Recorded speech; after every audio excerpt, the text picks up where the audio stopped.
चरित्रवान सम्राट विक्रमादित्य, तुम्हारी रक्षा कवच, तुम्हारी पत्नी के रूप को मैंने छीन लिया, ले लिया बदला अपने आप को ठुकराए जाने का। और अब मैं रहूंगी तुम्हारे संग, तुम्हारी पत्नी बनकर।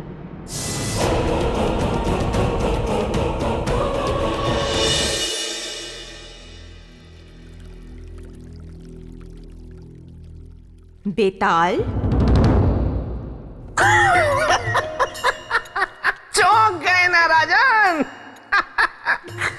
देवी, आगे की कथा मैं सुनाता हूं। तो राजन, अब देखना यह है कि कैसे महाचतुर चिड़िया प्रियंवदा, जो रानी चित्रलेखा बन चुकी है, अपनी अगली चाल चलती है, और कैसे बेचारी गाय जैसी सीधी सादी महारानी, जो विश्वास में आकर अपना रूप प्रियंवदा को दे चुकी है, और मुसीबतों में गिरती चली जाती है। लाइए देवी, अब हमारा रूप हमें लौटा दीजिए।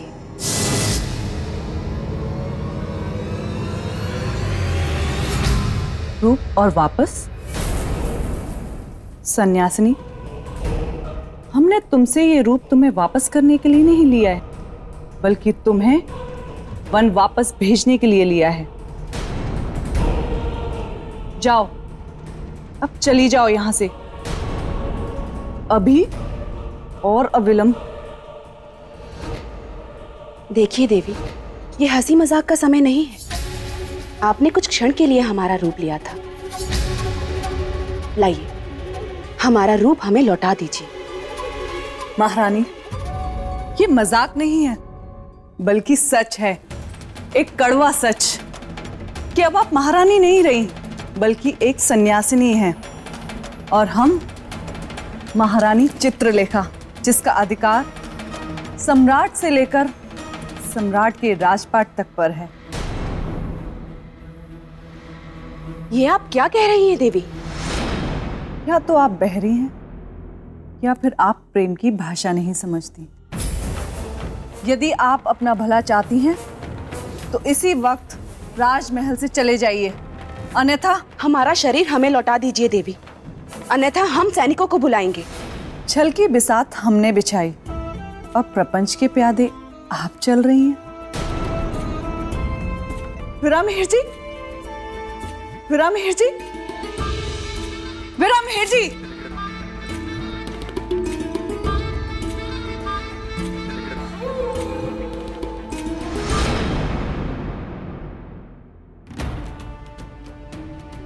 हम नहीं जानते थे हम इतने बड़े छल के शिकार बन जाएंगे, परंतु हम इस छली और प्रपंची के सामने घुटने नहीं टेकेंगे।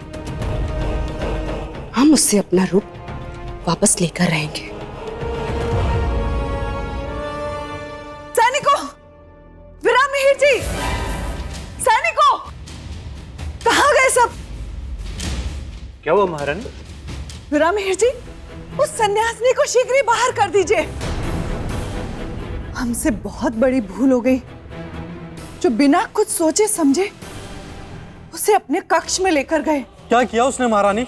कक्ष में जाते ही उसने अपने सुर बदल लिए, स्वयं को महारानी कहने लगी, और तो और हमसे हमारा रूप भी मांगने लगी।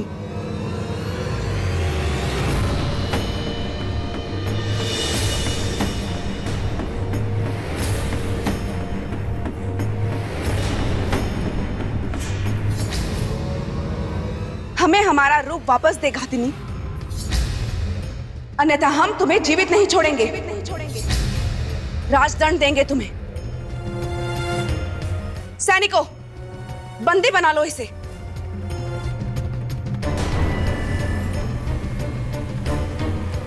ये तुम्हारी महारानी नहीं, हमारे वेश में एक बहरूपिया है। बस देवी, बस, अब और नहीं। अच्छा होगा आप अभी इसी समय यहां से चली जाए।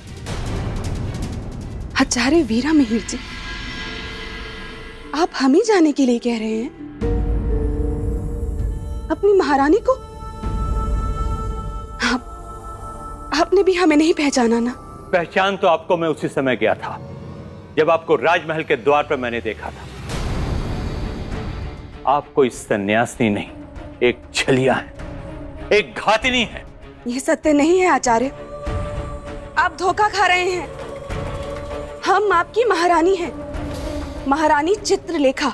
इससे पहले कि महारानी से छल करने का अपराध में आपको कारावास में डाल दिया जाए, आप यहां से चली जाएं। किसी स्त्री का अपमान हमारे राज्य का संस्कार नहीं।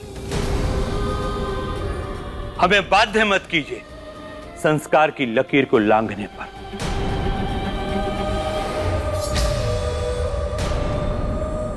पर मिहिर जी, इससे बहस मत कीजिए और इस संकट को तुरंत ही राजमहल से दूर कर दीजिए। बस कहीं नहीं जाएंगे हम। जब तक सम्राट वापस नहीं आ जाते, हम कहीं नहीं जाएंगे, ना इस राजमहल से और ना ही इस राज्य से। देवी, एक प्रश्न मेरे मन में होता है कि परीक्षा तो सम्राट विक्रमादित्य की थी, तो फिर उनकी पत्नी चित्रलेखा के साथ इस प्रकार का छल और उन्हें इस तरह पीड़ा देना कहां तक सही था? राजन, ये आपने कोई नया प्रश्न नहीं किया। यही प्रश्न इंद्रदेव ने भी ऋषिवर से किया था और उनका उत्तर था कि सम्राट विक्रमादित्य की वास्तविक परीक्षा का आरंभ अब हुआ है। हम सत्य कह रहे हैं, हम आपकी महारानी हैं, हमारा विश्वास कीजिए, हम सत्य कह रहे हैं। चरित्रवान विक्रमादित्य, पतन हो गया तुम्हारे चरित्र का, क्योंकि अब तुम्हारी पत्नी चित्रलेखा नहीं, प्रियंवदा है। अब देखती हूं कि कैसे करते हो अपने चरित्र की रक्षा।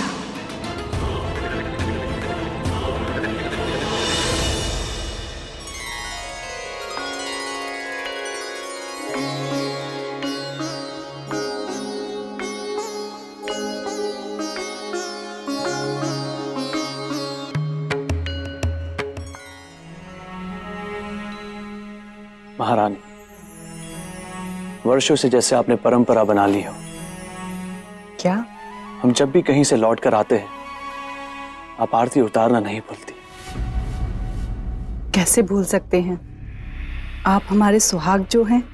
और ना ही हमारे पूछने पर आपका उत्तर बदलता है। क्या? कैसा उत्तर? आप ही बताइए। क्या बोलो? मुझे तो पता ही नहीं कि क्या बोलती थी चित्रलेखा। क्या हुआ? आप अपने संवाद भूल गई? नहीं नहीं सम्राट, हमें तो अच्छी तरह से याद है।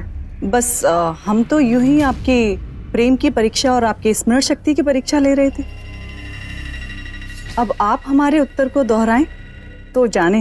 यदि हमारी प्रेम की कसौटी आपको उत्तर देना है तो सुनिए।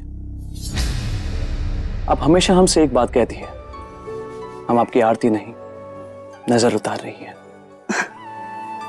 तो गलत थोड़ी कहते थे।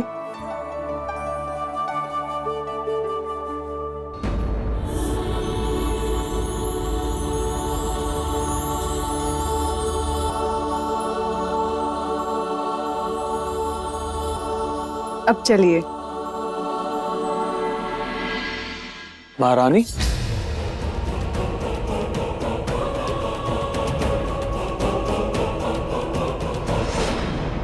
क्या? अब क्या हुआ?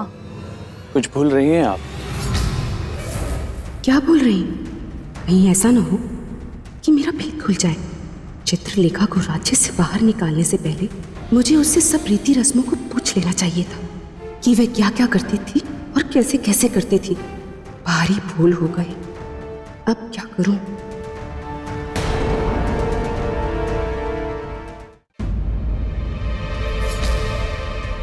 क्या सोच रही हो? सोच नहीं रहे थे, हम तो याद कर रहे थे कि हम क्या भूल रहे हैं। कुछ भी नहीं, हम तो बस आपको छेड़ रहे थे और आप है कि इतनी गंभीर हो गई। चले? फिर दोबारा ऐसा मजाक मत कीजिएगा। आपके इस मजाक ने तो हमारे प्राण ही सुखा दिए। अच्छा, अब चलिए।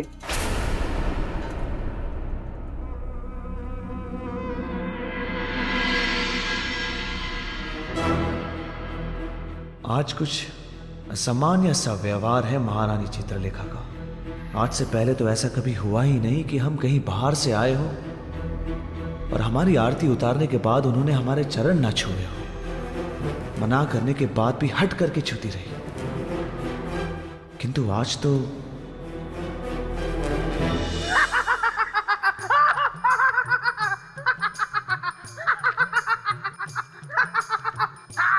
बेताल, ये क्या नया नाट्य प्रदर्शन है?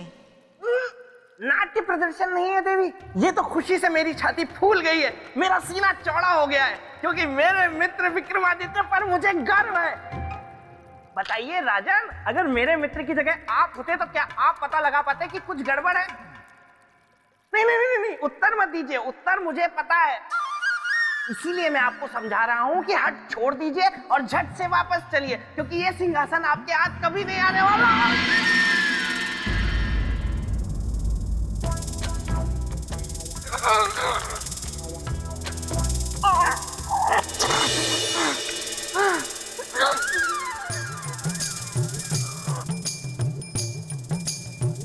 लगता है प्रेतलोक में सौंदर्य लेखा आ गई है और अपनी बुआ की दी हुई खेचन शक्ति का प्रयोग कर लिया है उसने। देवी, इस बात में तो कोई संशय नहीं कि मित्र हो तो बेताल जैसा। देखिए ना, आज भी मित्रता का धर्म निभा रहा है।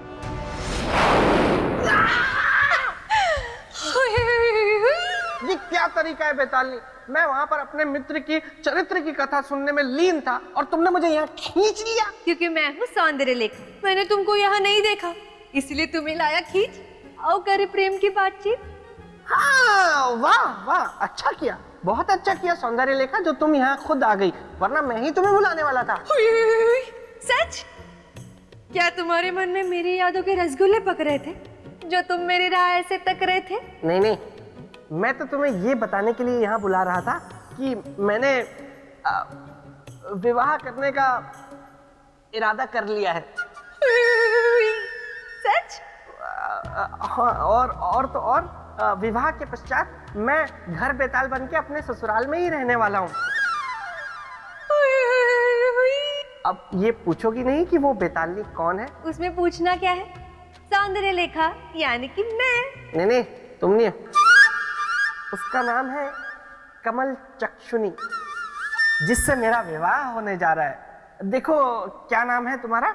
सौंदर्य लेखा। हाँ, सौंदर्य लेखा।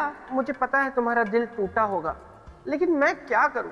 अब तुम ऐसा करो कि सबसे पहले यहाँ आना बंद करो, क्योंकि कल ही मैं यहाँ से अपना ये पेड़ और बाकी सब सामान बटोर के यहाँ से हमेशा के लिए चला जाऊंगा।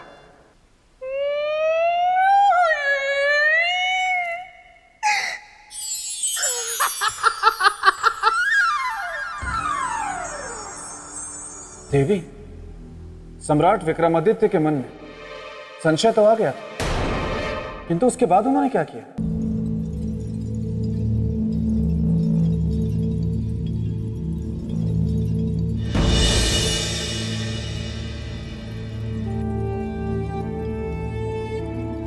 क्या बात है महारानी, आज आपका मन बड़ा शांत लग रहा है। लगेगा नहीं? जब एक स्त्री के पति को आज का विशेष दिन भी याद ना रहे तो भला उसका चित्त शांत कैसे रहेगा? ऐसा कौन सा विशेष दिन है आज? वसंत ऋतु का पहला दिन, एक स्त्री के जीवन का सबसे महत्वपूर्ण दिन, जिस दिन एक पत्नी का मन कभी मयूर बन अपने पति के साथ नाचने का होता है तो कभी हिरनी के समान गुलाचे भरते हुए भागने का होता है।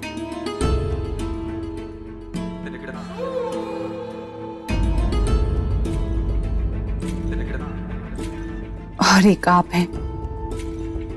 आज के दिन एक स्त्री अपने पति के अंक में समाकर सारे संसार के सुखों को पाना चाहती है, इसलिए आज हमने स्वयं अपने हाथों से आपका श्रृंगार करने का निर्णय लिया है। और अपने जीवन में वसंत ऋतु के स्वागत का निश्चय।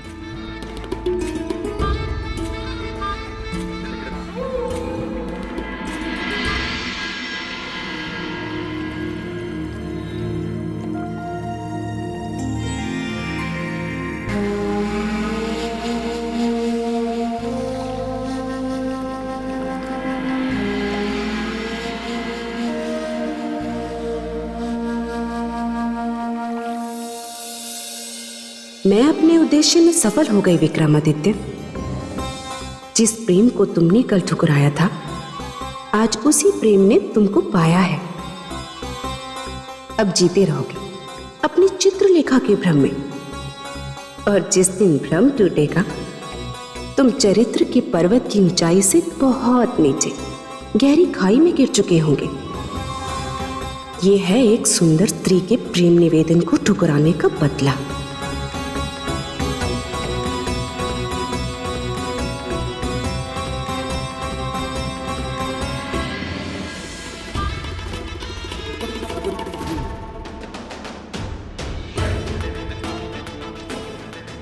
सम्राट विक्रमादित्य, अपने जिस चरित्र पर तुम्हें बहुत गर्व है, जो चरित्र ऋषियों और देवताओं के बीच चर्चा का विषय बना हुआ था, आज मैं प्रियंवदा उस चरित्र को सदा सदा के लिए मिटा दूंगी। आज मैं ये सिद्ध कर दूंगी कि रूप की धारा में सबके चरित्र बह जाते हैं।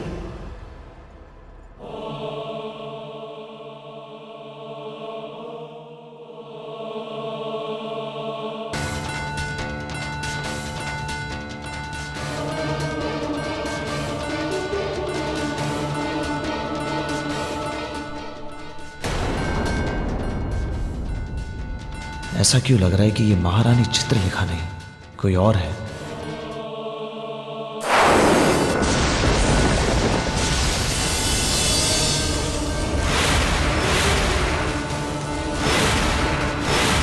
कौन है आप? आपकी पत्नी चित्रलेखा सम्राट। नहीं, झूठ बोल रही हैं आप। आप हमारी पत्नी नहीं हैं। बताइए हमें, कौन है आप?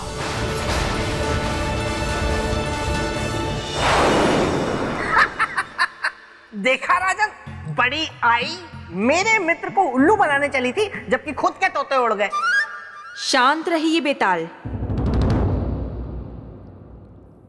तो राजन, क्या किसी मनुष्य के चरित्र में इतनी शक्ति होती है कि वो एक स्त्री के रूप के सामने अड़िग रहे?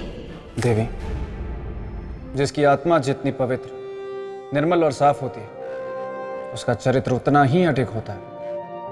तो सम्राट विक्रमादित्य को ये कैसे पता चला कि वो उनकी पत्नी नहीं थी?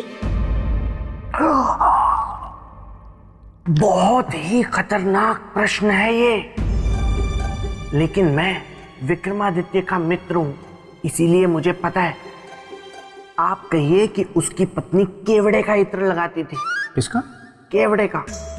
और प्रियंवदा ने गुलाब का इत्र लगाया हुआ था, इसीलिए विक्रमादित्य जान गए कि वो उनकी पत्नी नहीं है। यदि आप दोनों की आपसी बातचीत समाप्त हो गई हो, तो राजन, क्या है आपका उत्तर? हाँ हाँ, जरूर।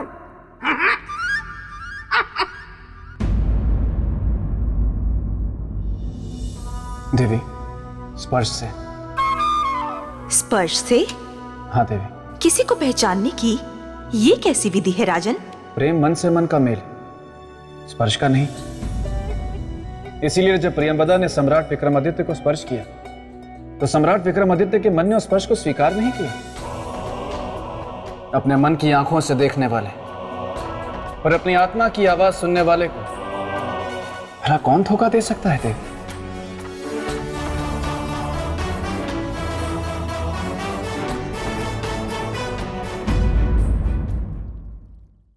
तो राजन, सम्राट विक्रमादित्य को ये कैसे पता चला कि वो उनकी पत्नी नहीं थी? प्रेम मन से मन का मेल, स्पर्श का नहीं। इसीलिए जब प्रियंवदा ने सम्राट विक्रमादित्य को स्पर्श किया, तो सम्राट विक्रमादित्य के मन ने उस स्पर्श को स्वीकार नहीं किया।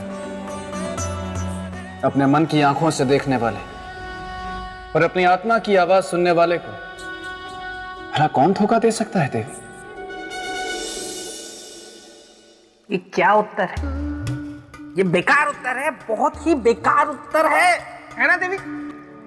राजन, आप सही अर्थों में प्रेम को समझते हैं। धन्यवाद देवी। अच्छा देवी, आगे क्या हुआ? कथा में आगे ये हुआ कि सम्राट विक्रमादित्य के सामने संकट आ खड़ा हुआ कि प्रियंवदा की सच्चाई सबके सामने कैसे लाई जाए। देवी, पर इसमें संकट कौन सा था? सम्राट को तो बस इतना कहना था कि वो महारानी चित्रलेखा नहीं है, बस इतना ही तो सरल था। मेरे मित्र विक्रमादित्य अगर ऐसा कह देते तो उज्जैनी की सारी प्रजा और उनके राज दरबारी धतूरा खा के बैठे थे, जो उनकी बातें मान जाते। लेकिन इस सच को साबित करना बच्चों का खेल नहीं था। इसी चिंता में मेरे मित्र विक्रमादित्य शरबत में शक्कर की तरह घुले जा रहे थे, घुले जा रहे थे, घुले जा रहे थे। आप जिस औरत का पक्ष ले रहे हैं वो हमारी चित्रलेखा नहीं है, हमारी पत्नी के वेश में कोई और है। पूछिए इससे। क्षमा करें सम्राट, ये आपकी पत्नी है, महारानी चित्रलेखा। मेरे विचार से निश्चित रूप से आपको कोई भ्रम हो रहा है सम्राट। भ्रम आपको हो सकता है पर हमें नहीं। हम दावे के साथ कह सकते हैं कि यह औरत हमारी पत्नी नहीं है। इसके ही रूप में कोई खतरनाक षड्यंत्रकारी है। बताओ स्त्री, कौन हो तुम? हमें राजदंड अपनाने में विवश मत करो, बताओ। बेशक आप भरी सभा में हमारा सर धड़ से अलग कर दीजिए, किंतु हमारे ऊपर इतना घिनौना आरोप मत लगाइए सम्राट।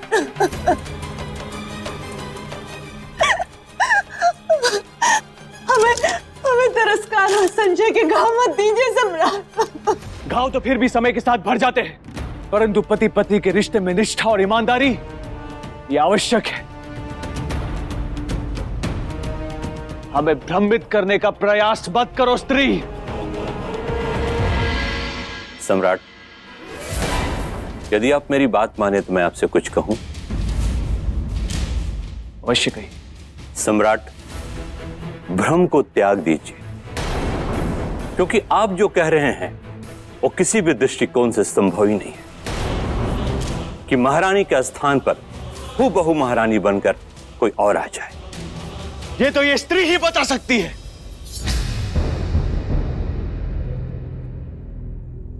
देवी, हम आपसे विनती करते हैं, कृपया सत्य बता दो कि तुम कौन हो। आप सत्य जानना चाहते हैं? हाँ। तो सुनिए, सच ये है कि अब आपका मन बदल गया है, आपका चरित्र बदल गया है। अब आप हमारे स्थान पर किसी और स्त्री को उज्जैनी की महारानी बनाना चाहते हैं।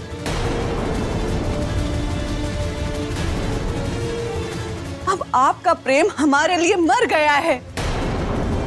इसी कारण आप हमारे ऊपर झूठे आरोप लगाकर हमें इस राजमहल से और अपने जीवन से निकालना चाहते हैं। बस स्त्री, बस। अब इसके आगे एक शब्द नहीं। हम सब कुछ सह सकते हैं, पर अपने चरित्र पे लांछन ये कभी नहीं सह सकते। तुम कौन हो, क्या हो, तुम्हारी मंशा क्या है, ये सब जानते हैं हम। तो बता दीजिए ना सम्राट सबको, ताकि यहां पर उपस्थित लोग भी हमारी असलियत जान ले। यही तो अफसोस है कि अभी हम निरुत्तर हैं, किंतु शीघ्र ही अपने प्रमाण के साथ उपस्थित होंगे हम, और तुम्हारी सच्चाई लोगों को बताएंगे। किस प्रमाण को लेकर आएंगे आप? प्रमाण स्वरूप अपनी पत्नी महारानी चित्रलेखा को, जिन्हें तुमने कहीं छुपाकर इन लोगों की आंखों पर अपनी माया की पट्टी बांध दी। हम आएंगे और शीघ्र आएंगे स्त्री, और तुम्हारे इन घिनौने आरोपों का खंडन कर देंगे।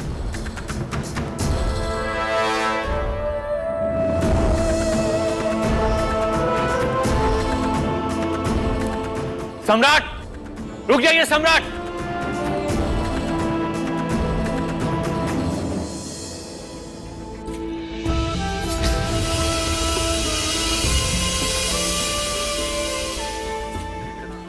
सच, चरित्रवान व्यक्ति हैं विक्रमादित्य।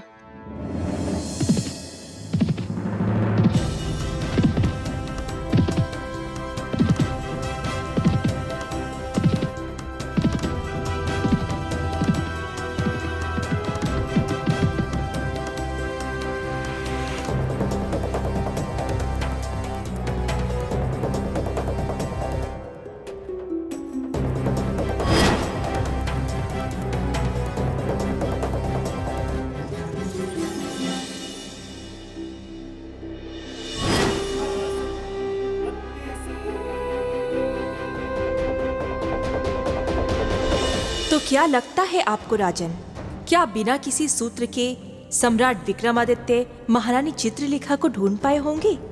अरे मेरे मित्र तो इतने प्रतापी थे कि श्रीमान राजा भोज।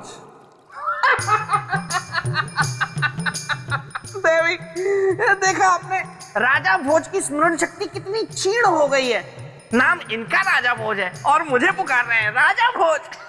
नहीं श्रीमान बेताल, लेकिन देवी ने प्रश्न किया राजा भोज से और उत्तर दे रहे हैं आप, तो मुझे लगा कि राजा भोज शायद आप ही का नाम। क्यों, मैंने कुछ गलत तो नहीं कहा श्रीमान बेताल? हाँ, मैं समझ गया। व्यंग्य के बाण मुझ पर मत छोड़िए राजा भोज। मैं हूँ शक्ति सुरमा, बना देता हूँ चूरमा। देवी क्षमा चाहता हूँ, इस वक्त मुझे अत्यंत आवश्यक कार्य आन पड़ा है, मुझे जाना होगा। लेकिन राजा भोज, मैं इस वक्त जा जरूर रहा हूं, लेकिन ये समझने की भूल मत कीजिएगा कि मैं वापस नहीं लौटूंगा। मैं लौटूंगा क्योंकि मैं हूं बेताल। और आप गले नहीं देते हैं किसी की दाल, सही कह रहा हूं ना?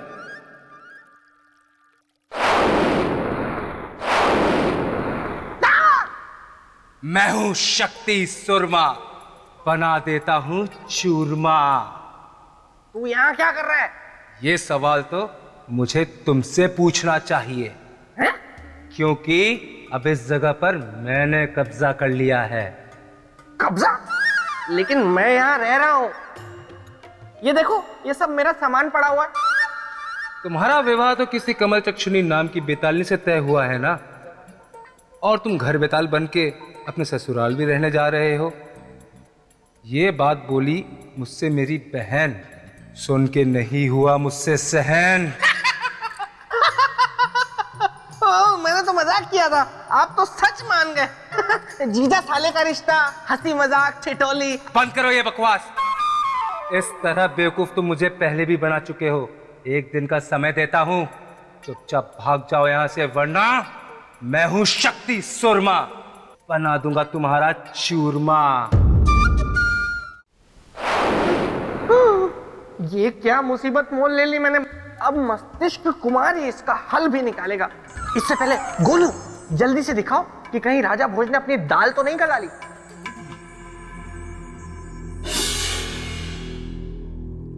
देवी, सम्राट विक्रमादित्य तो निकल गए महारानी चित्रलेखा को लाने, लेकिन प्रियंवदा ने क्या किया होगा? क्योंकि उसे तो पता था कि यदि सम्राट महारानी को ले आए तो उसकी असलियत खुल जाएगी। राजन, प्रेमवदा वहां से निकलकर सीधा पहुंची दुर्वासा ऋषि के पास। विक्रमादित्य, ये दुर्वासा की परीक्षा है और तुम इस परीक्षा में कदापि सफल नहीं हो सकते, कदापि नहीं। किंतु वे आपकी हर परीक्षा में सफल हुए ऋषिवर। क्या? प्रियंवदा,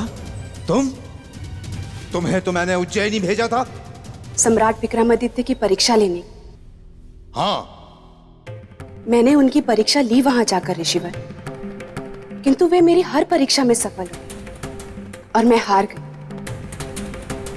ऋषिवर, सम्राट विक्रमादित्य इकलौते चरित्रवान पुरुष हैं इस संसार में। मैं आपसे अनुरोध करती हूँ कि कृपया आप अपनी यह परीक्षा समाप्त कर। बस प्रियंवदा, बस। तुम्हारे कथन अनुसार यदि विक्रमादित्य तुम्हारी परीक्षा में सफल हुआ है तो तुमने उससे भावनाओं के आधार पर परीक्षा ली है, किंतु अब अटल सत्य के आधार पर तुम्हें परीक्षा लेनी है। वो कैसे? जीवन और चरित्र को मृत्यु की कसौटी पर कसकर। नहीं ऋषिवर, हमसे ये नहीं होगा। इस परीक्षा में तो दुष्परिणाम की संभावना है। तो ठीक है, ऐसा श्राप दूंगा कि जन्म जन्मांतर तक चरित्रहीन बनकर जीने पर विवश हो जाओगी।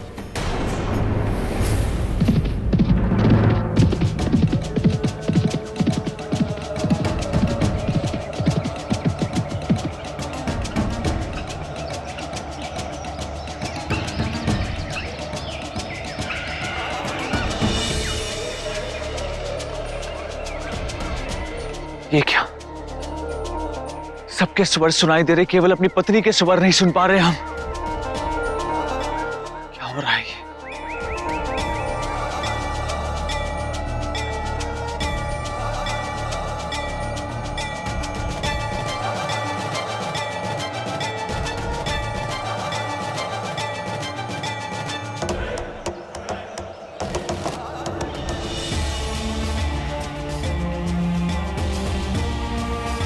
महारानी चित्रलेखा, कुछ बोलिए ताकि हम आपको सुन सकें।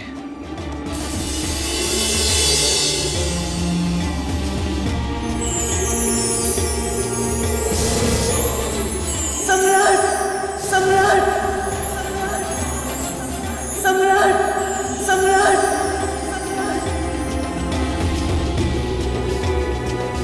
सुन ली आपकी पुकार। आ रहे हैं हम, आ रहे हैं आपके पास।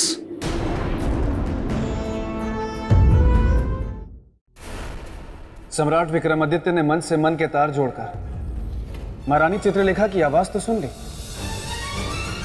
पर वो उन्हें ढूंढेंगे कहाँ?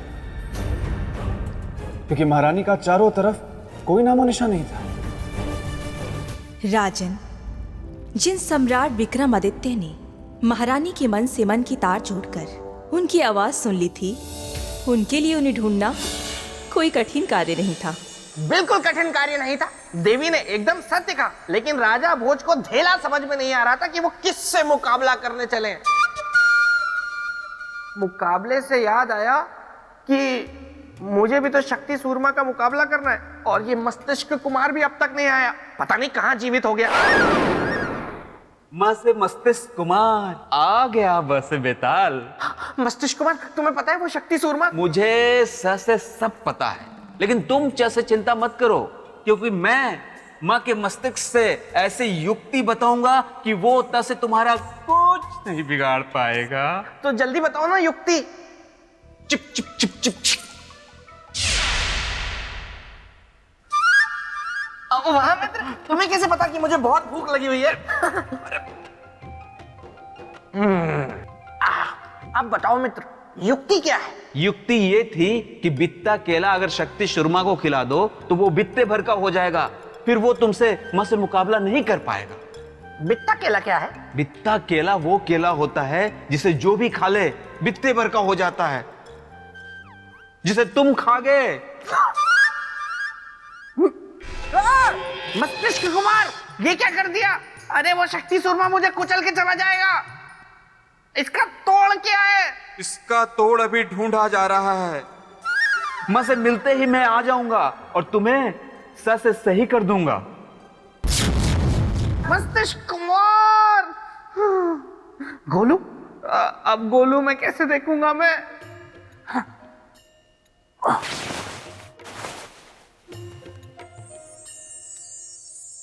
भले ही सम्राट विक्रमादित्य ने महारानी की आवाज सुन ली थी, भले ही वो उस आवाज के पीछे पीछे उन्हें ढूंढने निकल पड़े थे, लेकिन संकट अभी टला नहीं था।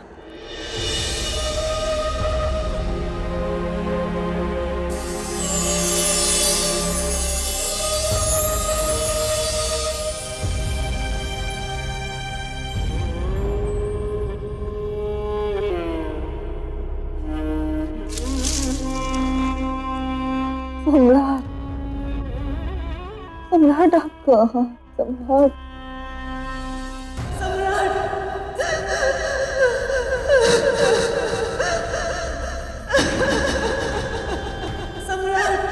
सम्राट।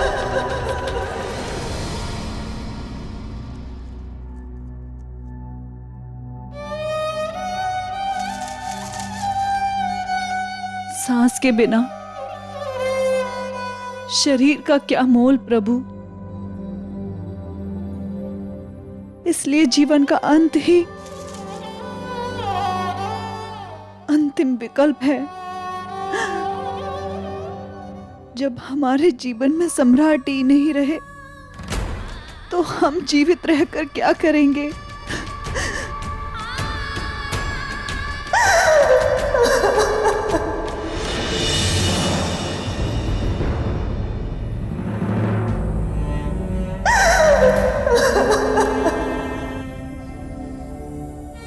महारानी चित्रलेखा,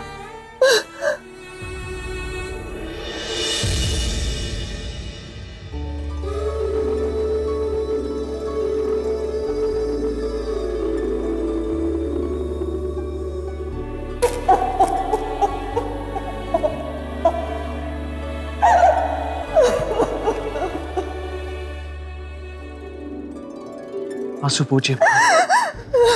हम आ गए। आंसू पूछिए। आपने उस स्त्री को पहचान लिया महाराज?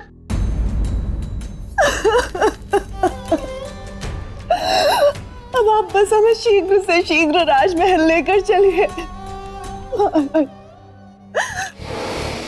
महारानी,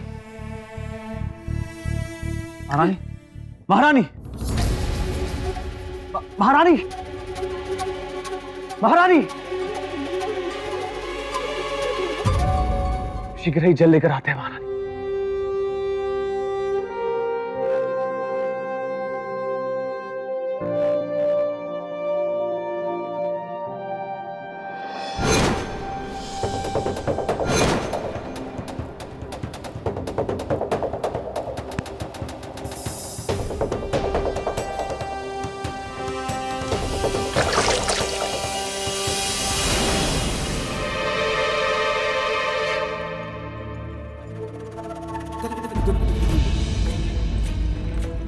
सम्राट, आप अपनी पत्नी को देखकर चौंक क्यों गए?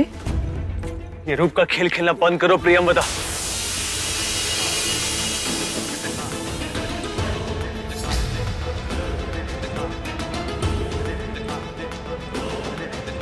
ये रूप का खेल नहीं है राजन,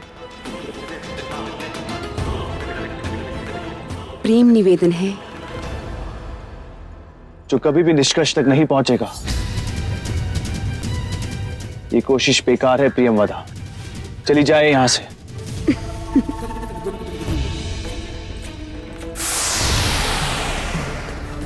ये वरमाला मेरे गले में डालकर मुझसे प्रेम विवाह कर लीजिए सम्राट। आपकी सौगंध, मैं इसी क्षण यहां से चली जाऊंगी। असंभव है ये, असंभव है ये, 7 जन्मों तक संभव नहीं। राजन, प्रेम का अपमान करना अपराध है और अपराध का न्याय है दंड। इसलिए आपको भी ये दंड भुगतना पड़ेगा।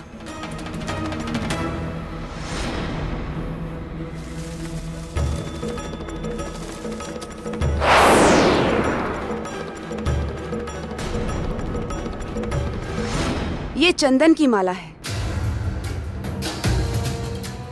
जाइए, ले जाइए। जिसके लिए आपने हमारे प्रेम को ठुकराया है उसके काम आएगी।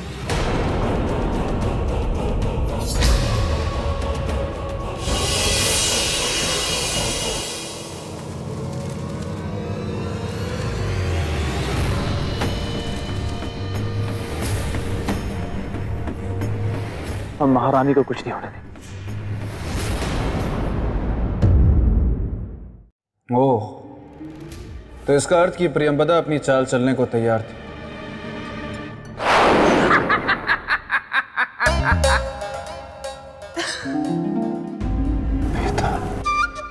कोई कितने भी कद्दू में तीर क्यों ना मार ले, मेरे मित्र विक्रमादित्य से जीतना असंभव था। बेताल,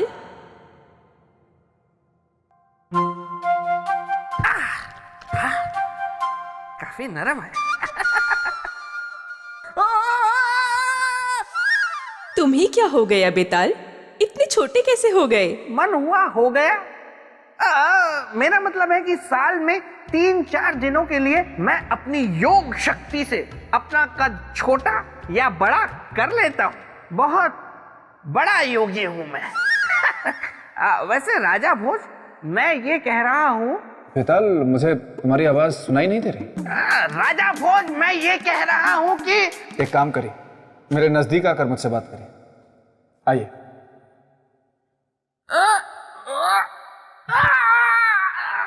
बड़े पथरीले हाथ है, दूध मलाई लगाया करो।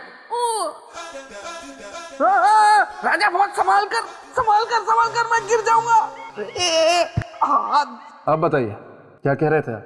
राजन, अगर आप मेरे मित्र के सिंहासन को पाने का विचार त्याग दें तो मैं आपको योग शक्ति सिखा सकता हूं। फिर आप भी मेरी तरह अपना कद छोटा या बड़ा कर सकते हैं। नहीं नहीं श्रीमान, धीरे धीरे बोलिए, मैं काफी नजदीक हूं आपके। नहीं श्रीमान बेताल, मैं आप जैसा योगी, आप जैसा पराक्रमी, आप जैसा शूरवीर बन ही नहीं सकता। वो तो है। मैं तो एक साधारण मनुष्य हूं और मुझे साधारण मनुष्य ही रहने दीजिए। तो कंधे पे क्यों बिठा रखा है? नीचे उतारिए। आइए। पथरीला हाथ।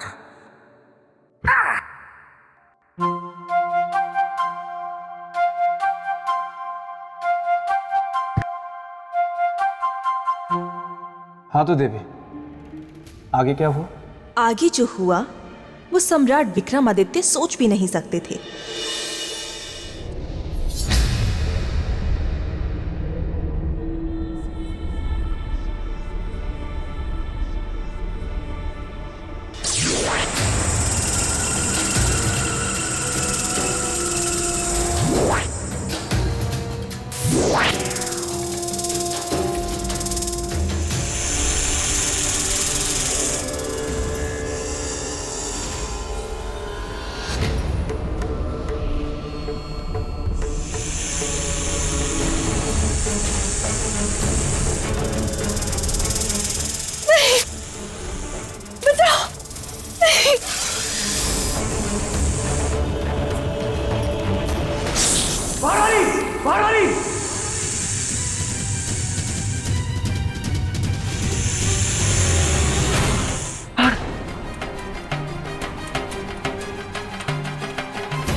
महारानी, महारानी आंखें खोलिए।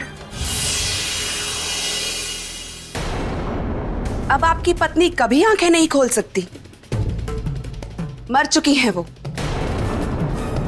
आपकी पत्नी का जीवन आपके चरित्र की भेंट चढ़ गया और अब आपका चरित्र उनके जीवन को लौटा नहीं सकता। किंतु हम उन्हें जीवन दे सकते हैं यदि आप हमारी शर्त मान लें। आपकी शर्त? कभी नहीं।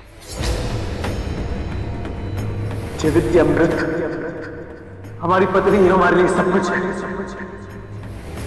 हमारा जीवन, हमारा प्रेम, हमारा चरित्र, सब कुछ। ऐसा प्रेम, ऐसा जीवन, ऐसा चरित्र किस काम का राजन, जो अपना आधा अंग कही जाने वाली पत्नी के प्राणों की रक्षा भी ना कर सके। सच, ऐसा जीवन किसी काम का नहीं। इसीलिए हमारी पत्नी के जीवन के साथ हम अपना जीवन भी त्याग कर देंगे, परंतु किसी भी कीमत पर चरित्रहीन जीवन नहीं जिएंगे। किसी भी परिस्थिति में नहीं और कभी भी नहीं।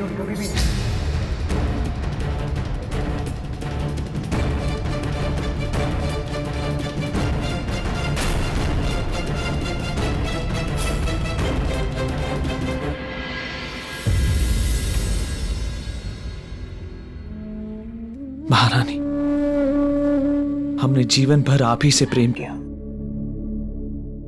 और आप ही के साथ जीवन बिताने के सपने देखे। जब अब आप ही नहीं रही तो हमारे इस जीवन का कोई अर्थ नहीं।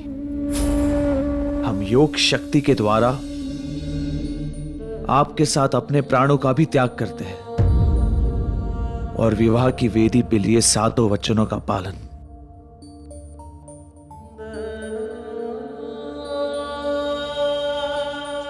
ओम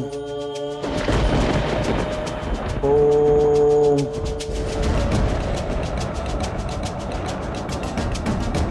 ओम अग्नि अग्निदेवाय नमः।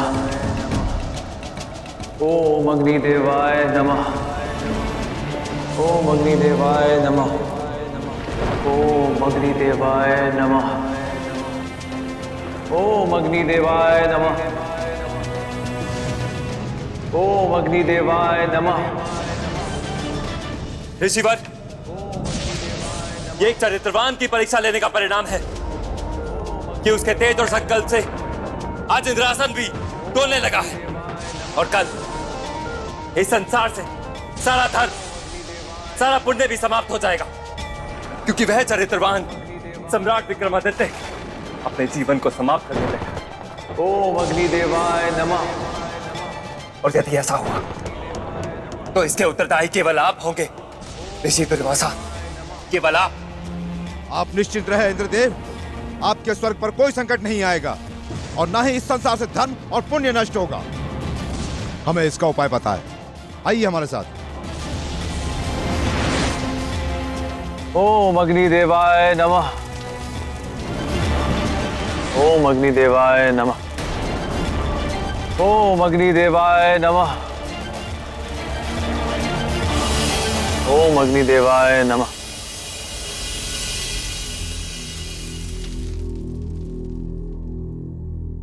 आंखें खोलिए राजन।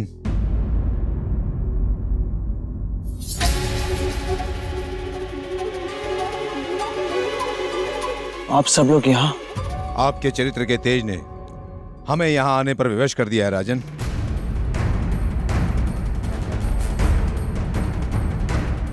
हम क्षमा चाहते हैं। नहीं राजन, क्षमा आप नहीं, क्षमा तो हम आपसे मांगेंगे। आप? मुझे क्षमा कर दीजिए राजन, क्योंकि ना चाहते हुए भी मुझे ऋषि दुर्वासा के आदेश पर आपके चरित्र की परीक्षा लेने आना पड़ा। परीक्षा? हाँ राजन, पर हम आपसे हार गए। किंतु इस परीक्षा में हम भी तो पराजित हो गए। नहीं राजन, आप पराजित नहीं हुए। कैसे पराजित नहीं हुए? परीक्षा हमारी ली जा रही थी, परंतु दंड?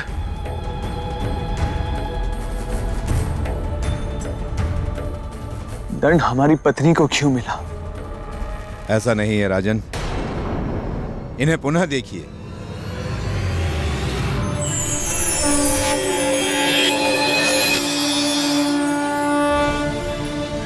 सम्राट,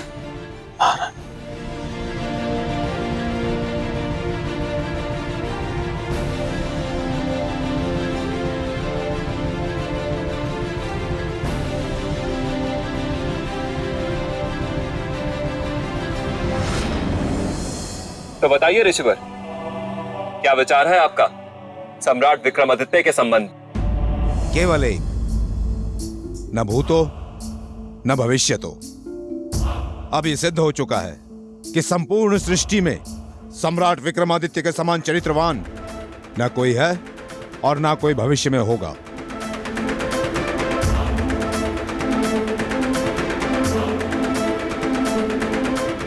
राजा भोज, राजा भोज। बोलिए श्रीमान बेताल। देखा राजन, मेरे मित्र विक्रमादित्य का चरित्र? हाँ? है कोई ऐसा पूरी दुनिया में जो मेरे मित्र के चरित्र का मुकाबला कर सके?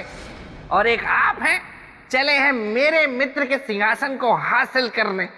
बेताल, मैं सिंहासन को अपने लिए नहीं, अपनी प्रजा के हित के लिए प्राप्त करना चाहता हूं। अच्छा। किंतु राजन, सम्राट विक्रमादित्य के इस सिंहासन बत्तीसी के धारण करने से पहले एक बार स्वयं को चरित्र के तराजू में तोलकर देख लीजिए कि आप उनके समान चरित्रवान हैं भी या नहीं। अरे देवी, कहा मेरे मित्र विक्रमादित्य का चरित्र गंगा जल की तरह पवित्र, पावन, उज्जवल, शीतल, निर्मल। बेताल, क्षमा देवी क्षमा। तो राजन, इस सिंहासन को प्राप्त करने का सोचने से पहले एक बार अपने चरित्र को तराजू में तोल कर देख लीजिए। क्या पता कौन सा पलड़ा ऊपर हो, कौन सा नीचे।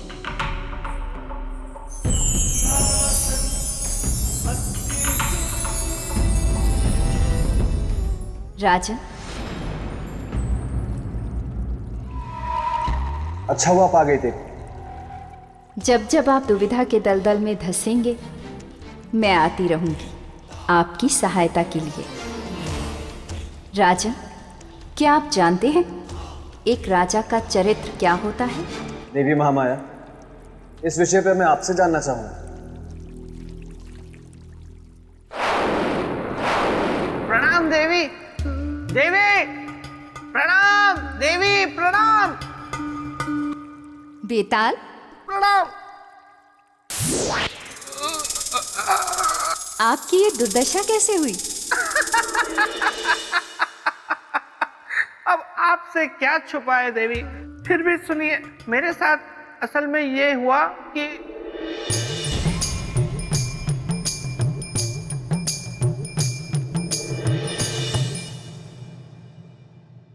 देवी, आप ही मेरी सहायता कर सकती है। कृपया मेरी सहायता कीजिए ना। मैं सहायता करूंगी, लेकिन तुम्हें एक वचन देना होगा। तुम यहाँ से प्रेत लोक वापस चले जाओगे। हाँ, मैं वचन देता हूँ, मैं चुपचाप प्रेत भूमि वापस चला जाऊंगा।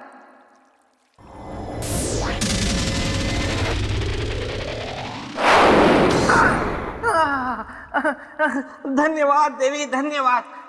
तो आप क्या कह रही थी देवी? बेताल, आप कह रहे थे कि मुझे यहाँ से जाना चाहिए। राजन, हम एक राजा के चरित्र के बारे में बात कर रहे थे। जी देवी, इस विषय में मैं आपसे जानना चाहता हूँ। मापदंड होता है पूरे राज्य का, पूरी प्रजा के चरित्र का। यदि राजा चरित्रवान हो तो उसके राज्य की प्रजा भी चरित्रवान होगी। और किसी भी देश की गौरव गाथा के लिए सबसे पहले राजा का चरित्रवान होना आवश्यक होता है।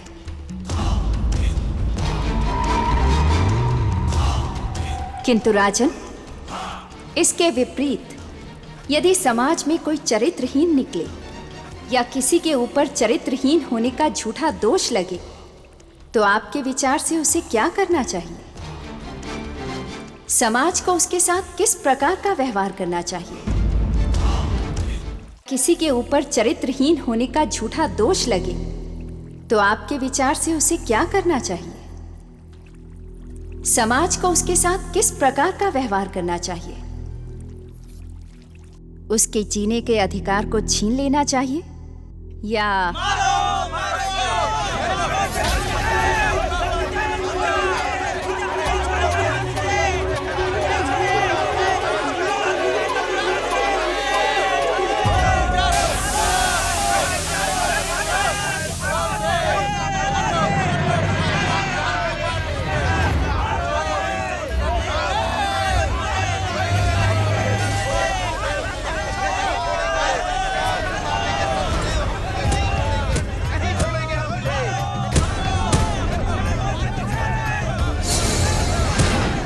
ये लोग तो इस बालक को मार डालेंगे।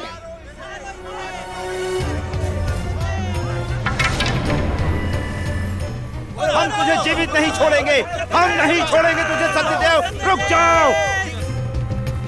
नहीं, मुझे छोड़ दो, मुझ पर दया करो, मुझे छोड़ दो, मुझे छोड़ दो। जिसके कुल का पता ना गोत्र का, तुझे मैं छोड़ दूं? सत्यदेव, तुझे इस समाज में जीने का कोई अधिकार नहीं।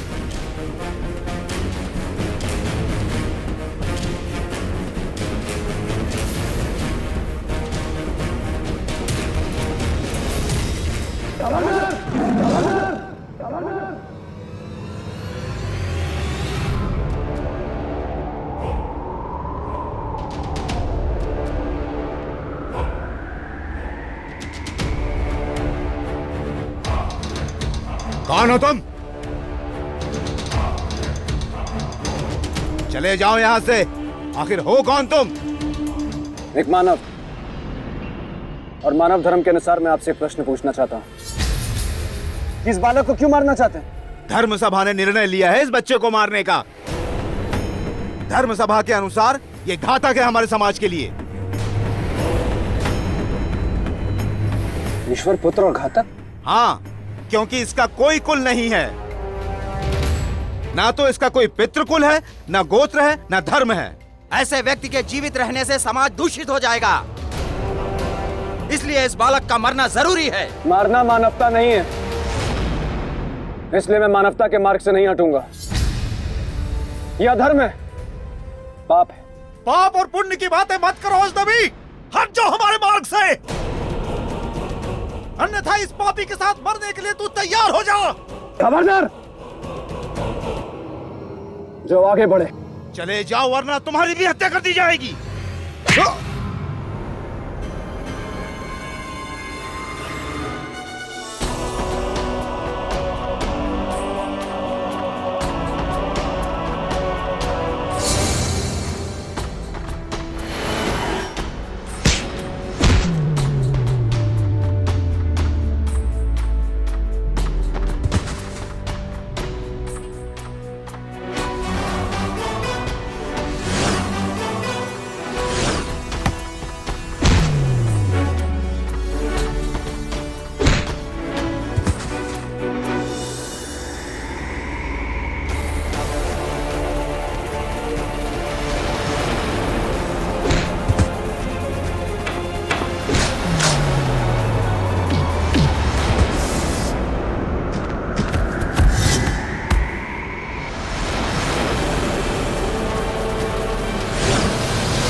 तुम ठीक हो ना? ए अजनबी, ये तुमने ठीक नहीं किया।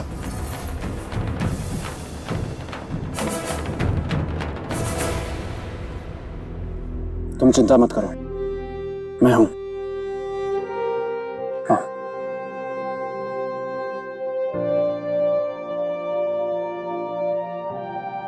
आपने मुझे क्यों बचाया राजन? क्यों बचाया मुझ अर्थहीन का जीवन?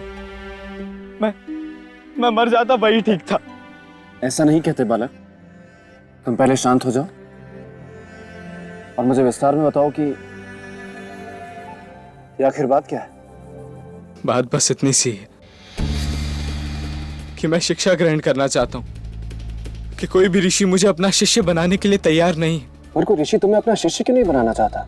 क्योंकि सब मुझसे पहले गोत्र और कुल पूछते हैं, मेरे पिता का नाम पूछते हैं। तो इसमें कौन सी कठिनाई है? पर मैं ये नहीं जानता कि मेरे पिता कौन है।